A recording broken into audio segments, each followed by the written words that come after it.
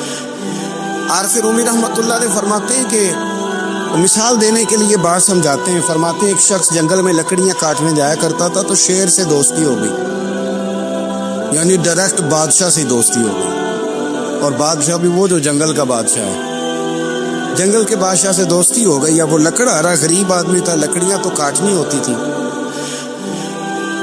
تو وہ جنگل کا بادشاہ اعلان کر دیتا جانوروں کو کہ میرا دوست آیا، ایک تو کوئی تنگ نہ کرے، اور دوسرا یہ کہ سب لوگ مل کے اس کے ساتھ تعاون کرے۔ کبھی کوئی جانور لکڑیاں اکٹھی کراتا، کبھی کوئی اپنی پشت پہ گدھا، بیل، گھوڑا، خچر رکھ کے وہ لکڑیاں باہر چھوڑنے آتا۔ اب اس کی بڑی دھوم مچ گئی جنگل کے اندر، لکڑہارا مزدور تھا، وہ بادشاہ سے دوستی کر کے بادشاہ بن گیا۔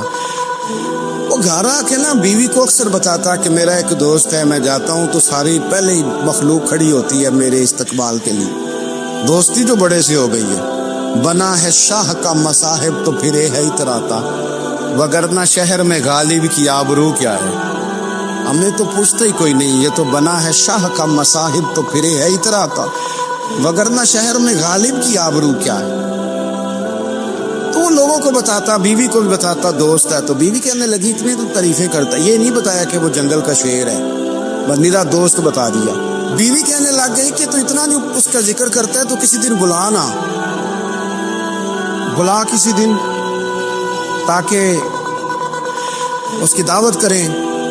اب اس نے پھر نہ اس کو پردے میں رکھا، کیا کہتے ہیں آج کل سرپرائز دینا ہے، سرپرائز دینا ہے، پردے میں رکھا کہ وہ شیر ہے. وہ بلا لیا گھر. اب اس کے لیے کچا گوشت، ظاہر ہے شیر نے کچا گوشت کھانا تھا. وہ کہنے لگی پکانا کس طرح کا ہے؟ وہ کہنے لگا جب وہ آئے گا پھر بتاؤں گا. اور وہ کچا گوشت 2-3 بکرے ذبح کر کے ڈال دیے. وہ آ گیا شیر. اور پھر امی کہتے جب وہ آیا نا تو اس کی بیوی نے دیکھا، اس نے ایک سخت جملہ کہہ دیا. کہنے لگی اوہو میں سمجھی تھی پتہ نہیں کون ہے، اس طرح کے درندے تیرے یار ہیں، کتے بلے دوست بنائے ہوئے ہیں، یہ کیا بات ہے؟ خیر وہ شیر نے سن لیا، گوشت کھایا، وہ چلا گیا. اگلے دن لکڑ آرا لکڑیاں کاٹنے گیا تو شیر نے ملاقات کرتے لکڑ آرے سے کہا کہ یہ نا کلاڑی اٹھا اور میری پشت پہ نا ایک زخم کر دے.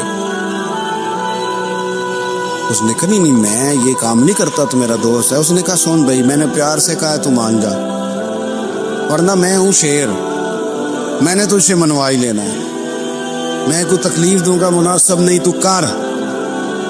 اس نے کلاڑی اٹھائی اور اس کی پشت پہ ایک زور سے زخم لگا دیا، خون بہنے لگا.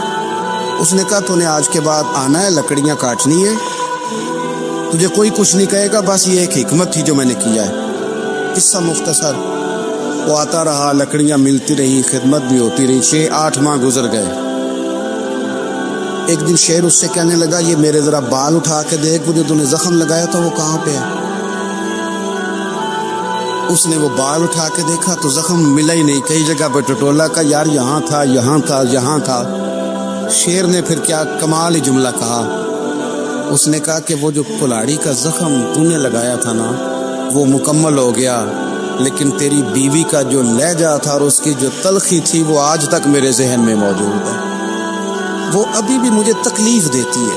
وہ بات سوچتا ہوں مجھے اس نے درندہ کہا، اس نے میرے بارے میں اتنے کچے اور کمزور اور سخت جملے کہے، تو وہ بات مجھے بھولتی، وہ آج بھی میرے ذہن میں اسی طرح گونجتی ہے. تلخ جملے جو اس نے کہے اور خوفناک جو انداز اس نے اختیار کیا، وہ بات مجھے کبھی بھی بھولتی. تو آپ کے لفظ لوگوں کو بھول جاتے ہیں پر لہجہ یاد رہتا ہے. انسان کی بات کا دوسرے پر بڑا اثر ہوتا ہے، لیکن اس کی بات کے ساتھ ساتھ اس کے لہجے کا بھی بڑا اثر ہوتا ہے. کھانے کا بھی بڑا اثر ہے، لیکن کھانا آپ کس برتن میں رکھ کے دے رہے ہیں اس کا بھی بڑا اثر ہے. آپ نے کھانا کس طرح سجایا ہے، کس جگہ کسی کو بٹھایا ہے، اس کا بھی بہت زیادہ اثر ہے. اسلام یہ کہتا ہے کہ آپ کا جو لب و لہجہ ہے وہ ہمیشہ اچھے اخلاق والا ہونا چاہیے. لہجے جو ہوتے ہیں نا، لہجے لب و لہجہ، وہ بڑی تاثیر رکھتا ہے، بڑا اثر رکھتا ہے. چھوٹا سا بچہ ہوتا ہے، دودھ پیتا ہے، ابھی نونہال بچہ ہے چھوٹا سا، ابھی اسے پتہ نہیں ہے کہ کون سی بات کا کیا معنی ہے. اسی بچے کے آپ نے گال پہ محبت کے ساتھ ہاتھ پھیرا تو وہ ہنس دیتا ہے،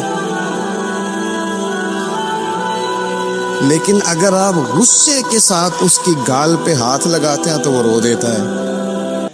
آپ میری بات کو سمجھیں گے، ابھی اس کو لفظوں کے مفاہیم کا نہیں پتا، معانی سے ابھی وہ آگاہ نہیں ہے، معنی نہیں جانتا، پر آپ نے کس لہجے کے ساتھ اس سے پیار کیا ہے یہ اسے پتا ہے. یہ جو لہجہ ہوتا ہے نا، لہجہ اخلاق آپ کا، یہ بڑا اثر کرتا ہے. آپ نے گفتگو کی، لیکن اس گفتگو میں آپ کا انداز کیا تھا، لب و لہجہ کیا تھا. کچھ لوگ کہتے ہیں میں نے کوئی غلط بات کی ہے، بالکل ٹھیک بات کی ہے بھئی، آپ کی بات ٹھیک تھی، پر آپ کا انداز ٹھیک نہیں تھا. جہاں بات ٹھیک ہونا ضروری ہے نا، وہاں انداز ٹھیک ہونا بھی بڑا ہی ضروری ہے. آپ کے لہجے کا خوبصورت ہونا اور آپ کے لفظوں کا حسین ہونا بھی بڑا ہی ضروری ہے. اگر آپ تھوڑا سا معاشرے میں غور کریں تو کچھ لوگ ایسے ہیں جو طبعاً ہی بیچارے دنیا میں آئے ہی شکوہ کرنے کے لیے، ان کے لہجے سے نہ ترش روئی برستی ہے، تلخی ہے. وہ جی میں فلاں آدمی کے پاس گیا تو اس نے میری بات نہیں سنی، فلاں شخص سے میری ملاقات ہوئی، میں نے وقت گزارا پر وہ بندہ ٹھیک نہیں نکلا، فلاں کے ساتھ میں آگے بڑھنا چاہ رہا تھا پر میرے معاملہ چل نہیں سکے۔ تو بھئی آپ دوسروں کو ناپتے اور تولتے رہے، آپ کو یہ دیکھ لینا چاہیے تھا کہ آپ کا انداز فکر ہی کہیں غلط نہ ہو۔ لہجے، اخلاق، یہ آپ کے لفظوں سے بھی زیادہ اثر بعض اوقات رکھتے ہیں۔ کسی نے کہا تھا کہ میرے لہجے میں غرور آیا تھا، اس کو حق تھا کہ شکایت کرتا تھا میرے لہجے میں کچھ ایسا کہ جس پہ وہ بیچارہ پریشان ہو گیا، اب اس کا حق بنتا تھا وہ اس پہ شکایت کرتا۔ تو میرے عزیز، آپ بات کو یاد رکھیں گے کہ جو اخلاق ہے، آپ کا جو اخلاق ہے، جو آپ کا کردار ہے، وہ اپنی ایک خوبصورتی رکھتا ہے۔ اس لیے میرے نبی پاک صلی اللہ تعالی علیہ وآلہ وسلم نے فرمایا تم میں کامل مومن وہ ہے جس کا اخلاق زیادہ اچھا ہے۔ جو کہانیاں زیادہ سناتا ہے وہ نہیں، جو اپنی خدمات زیادہ بتاتا ہے وہ نہیں، جو باقی سب کی نفی کر کے کہتا ہے کہ دنیا میں کوئی بندہ ٹھیک نہیں، صرف میں ٹھیک ہوں، وہ والا بندہ نہیں، بلکہ فرمایا جس بندے کا اخلاق زیادہ اچھا ہے۔ اخلاق دیکھیں، یہ جو آپ کا لہجہ ہوتا ہے نا، یہ بہت زیادہ اثرات مرتب کرتا ہے آپ کے گھر پہ بھی، باہر بھی۔ آپ اگر اپنی گفتگو میں باڈی لینگویج کو تھوڑا سا اچھا رکھیں، کچھ لوگ ایسے ہوتے ہیں جو بات بڑی صحیح کرتے ہیں پر کچھ زیادہ ہی باتیں کرتے ہیں، تو زیادہ باتیں کرنے کی وجہ سے ان کی جو صحیح باتیں ہوتی ہیں ان کا بھی وزن خراب ہو جاتا ہے، کیونکہ وہ زیادہ باتیں کرتے ہیں، ہر وقت بولتے ہیں، ہر وقت بات کرتے ہیں، تو جب وہ ٹھیک بات بھی کر رہے ہوں تب بھی ان کی بات کا لوگ اثر قبول نہیں کرتے۔ لیکن اگر ان کا لہجہ باوقار ہو، بات وہ تھوڑی کرے پر جتنی کرے ذرا سونی کر کے کرے، گفتگو میں خود بخود اثر پیدا ہو جائے گا، بات اچھی لگے گی۔ اخلاقی رویے اگر لوگوں کے زیادہ اچھے ہو جائیں، ایک تو مسکرانے کا بل کوئی نہیں آتا، اس کے پیسے کوئی نہیں لگتے، اور یہ بھی شکر ہے ابھی تک اس کا ٹیکس بھی کوئی نہیں، یہ بھی مقام تشکر ہے۔ تو اگر آپ بات کریں اور اس میں تھوڑی سی مٹھاس پیدا کر لیں، آپ تھوڑی سی بات میں نا مٹھاس، میرے ایک کلاس فیلو ہیں تو وہ تقریر کر رہے تھے اور میں سن رہا تھا، تو مجھے بعد میں کہنے لگے آپ تبصرہ کریں میں نے کیسی تقریر کی ہے۔ یہ ہوتا ہے نا جی، بعض اوقات دوست بیٹھتے ہیں بے تکلف تو کئی دفعہ کچھ باتیں ایسی ایک دوسرے کے ساتھ کرتے ہیں، تو مجھے کہنے لگی آپ بتائیں کہ میں بات کر رہا تھا تو کیسی تھی؟ تو میں نے کہا جب آپ بات کر رہے تھے تو میں ڈر رہا تھا، مجھے لگ رہا تھا کہیں آپ لڑ نہ پڑیں۔ بھئی آپ اطمینان سے بات کریں، آپ تسلی سے بات کریں، آپ خندہ پیشانی کے ساتھ بات کریں۔ میرے نبی پاک صلی اللہ تعالی علیہ وسلم نے فرمایا، مسلم شریف کی حدیث ہے، حضور فرماتے ہیں نیکی کو کبھی چھوٹا نہیں سمجھنا، نیکی کو حقیر نہیں سمجھنا، کچھ نہ ہو سکے تو اپنے بھائی سے مسکرا کے بات ہی کر لیا کرو، بات کرو تو تمہارے لہجے میں ترش روئی نہ ہو۔ بعض اوقات آپ تلخ بات کرتے ہیں، آپ کا لہجہ تلخ ہوتا ہے تو آپ کی صحیح بات بھی قبول نہیں کی جاتی، لیکن اگر آپ کے لہجے میں مسکراہٹ ہو، آپ کے لہجے کے اندر خوبصورتی ہو، تو آپ کے اپنے بھی، آپ کے بیگانے بھی، سب کے سب آپ کی بات کو تسلی کے ساتھ سمجھنا وہ گوارا کریں گے۔ اسی طریقے سے ہمارا دل کرتا ہے کہ لوگ ہماری بات سنیں، ہمارے گرویدہ ہوں، ہم جو پیغام دینا چاہتے ہیں وہ پیغام لوگ اچھے طریقے سے قبول کریں، اس پر لوگوں کی توجہ زیادہ ہو، یہ ہمارا شوق ہوتا ہے۔ اور دنیا میں اب تو فیمس ہونے کا شوق بڑا بڑھ گیا ہے، اب بڑا بڑھ گیا، اب تو لوگوں کو نا شاید لوگ مقبولیت اسی کا نام لیتے ہیں کہ میرے اتنے لائکس ہیں، اتنے فالور ہیں، اتنے سارے لوگ ہیں تو شاید میں بڑا مقبول ہوں۔ یاد رکھنا، قابلیت سے زیادہ قبولیت ضروری ہوتی ہے۔ فالور کیا کریں گے اگر رب بھی راضی نہ ہوا تو؟ لائکس کیا کریں گے؟ اگر تو قبول ہو جائے تو پھر چلو کسی لائکس کا بھی فائدہ ہے، کسی فالور کا بھی، اور اگر قبول نہ ہو تو پھر کوئی فائدہ جنوں پریتم اپنا آنکھ ہی نہ وہ اجے سہاگن ہو ہی نہیں۔ تو جب وہ قبول کر لے پھر تو بڑی بات ہے، اور اگر قبولیت نہ ہو تو پھر بڑے بڑے مجمع بھی کوئی فائدہ نہیں دیتے۔ ہماری خواہش ہوتی ہے کہ لوگ ہمیں جانیں، لوگ ہمیں پہچانیں۔ اللہ تعالیٰ علیہ وسلم نے ارشاد فرمایا، حضرت ابو ہریرہ رضی اللہ تعالیٰ عنہ روایت کرتے، حضور فرمانے لگے، تم مال کے ذریعے لوگوں کو اپنا گرویدہ نہیں بنا سکتے، پیسے دے کے لوگوں کو پیچھے نہیں لگا سکتے۔ کتنے کو دو گے؟ دیکھیں نا، پیسوں سے تو بندے کا لالچ شروع ہو جاتا ہے، ایک دفعہ دیں، پھر دوسری دفعہ دیں، پھر تیسری دفعہ دیں، روز دیں گے تو بندہ راضی ہوگا، اور اگر آپ نے 99 دفعہ دیا، ایک دفعہ نہیں دیا تو وہ ناراض ہو جاتا ہے۔ تو کتنا کو لالچ پورا کریں گے؟ تو حبیب پاک علیہ الصلوۃ والسلام فرمانے لگے، تم پیسے دے کے لوگوں کو اپنا گرویدہ نہیں کر سکتے، ہاں خندہ پیشانی سے، حسن اخلاق سے ملو گے تو لوگ تمہارے گرویدہ ہو جائیں گے۔ تمہارا اخلاق، تمہاری خندہ پیشانی، تمہارا اچھا کردار، یہ لوگوں کو گرویدہ کر سکتا ہے۔ مال و دولت سے لوگ گرویدہ نہیں ہوتے۔ تو ہمارا وہ جو روزمرہ کا لوگوں کے ساتھ تعلق ہے، لب و لہجہ، میں نے دیکھا ہے بہت سارے لوگ ایسے ہیں جن کے ساتھ لوگ آنا جانا، ملنا بیٹھنا آہستہ آہستہ چھوڑ دیتے ہیں، اور وہ کس لیے چھوڑ دیتے ہیں؟ وہ ان کے رویے کی وجہ سے چھوڑ دیتے ہیں، ان کے انداز فکر کی وجہ سے چھوڑ دیتے ہیں، ان کے شکووں کی وجہ سے چھوڑ دیتے ہیں۔ مزاج ہوتا ہے نا ہمارا کہ ہمیں شوق ہوتا ہے تعلق زیادہ لوگوں کے ساتھ ہو، اور پھر یہ بھی شرط ہوتی ہے کہ میں جس کے پاس جاؤں وہ مجھے یہی کہے کہ تو میرے ساتھ ہی پیار کر۔ ایک صاحب مجھ سے کہنے لگے کہ یہ میں محفل کراتا ہوں، آپ بھی تشریف لائیں، اور میں 20 علماء کو بلا چکا ہوں، اور بڑے بڑے نامور نام انہوں نے میرے سامنے لیے۔ میں نے ان سے پوچھا کہ جو نام آپ نے لیے ہیں اور آپ کی تصویریں بھی ساتھ ہیں، میں الحمدللہ تسلیم کر گیا ہوں آپ کی بات کو، لیکن سوال میرا یہ تھا کہ کیا آپ نماز بھی پڑھتے ہیں؟ 21 علماء کو آپ نے بلایا یا 20 کو بلایا اور بڑے بڑوں کو بلایا، اور مجھے بھی آپ دعوت پیش کر رہے ہیں، تو نمازی بھی آپ ہیں، نمازی بھی ہیں؟ نہیں، آپ دعا کریں میں نماز پڑھنا شروع کر دوں۔ میں نے ان سے کہا، خدا کے بندے، اب اگر تو کسی اور کو بتائے گا کہ 20 اتنے بڑے لوگوں سے میرا تعلق کر پڑتا میں نماز بھی نہیں، تو لوگ کیا سوچیں گے کہ 21 مولوی مل کے بھی ایک بندے کو نمازی نہیں بنا سکتے۔ تو آپ اپنے لب و لہجے سے صرف باتوں سے گرویدہ کسی کو کر لیں گے؟ آپ یہ دیکھیں کہ اخلاق کس طرح کا ہے، لہجہ کس طرح کا ہے، آپ کی بات کرنے کا انداز کتنا حسین ہے، اس لفظ کے اندر حسن کتنا زیادہ ہے۔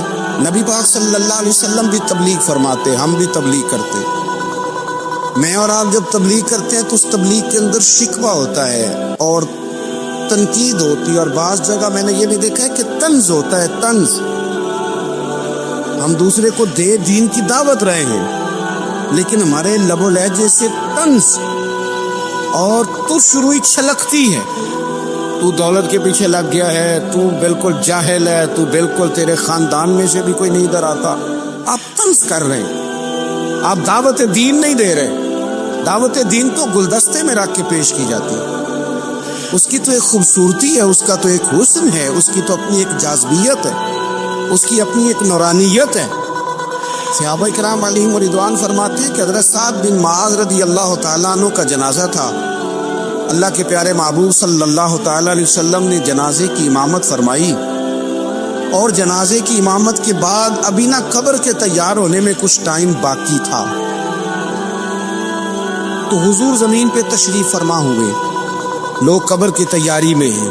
بعض اوقات ہوتا ہے نا ابھی قبر نہیں تیار ہوئی، تو کہتے ایک لکڑی کے ساتھ حضور نے زمین کریدنی شروع کر دی، اور دیر تک حضور نے چہرہ نور کو زمین کی طرف جھکائے رکھا، گویا زمین شرف دیدار حاصل کرتی رہی۔ دیر تک چہرہ نور جھکا رہا زمین کی جانب، حضور نے رخ نور کو پھیر لیا۔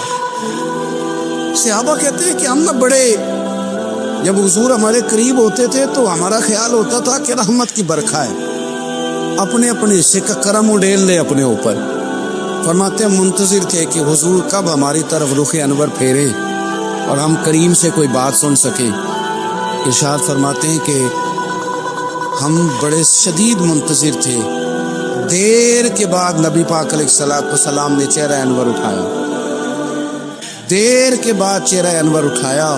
یہ دیکھیں تبلیغ ہو رہی ہے، اور جب حضور نے چہرہ انور اٹھایا تو آنکھوں میں آنسو تھے،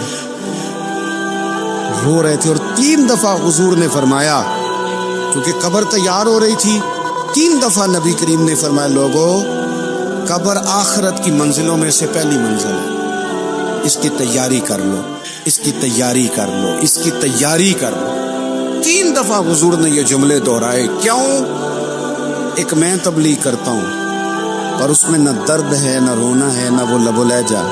ایک حضور دعوت دے رہے ہیں قبر کی تیاری کی، لیکن اس میں آنسو ہے، اس میں خاص رغبت ہے غلاموں کی. تو اپنی زندگی کے اندر جو ہمارا انداز تکلم ہے، ہمارا انداز گفتگو ہے، میرے عزیز ہر وقت ہی کچھ لوگ تلخ ہیں، انہیں کسی وقت بھی آپ ان سے ملاقات کر لیں وہ لوگ آپ کو پریشان ہی نظر آئیں گے.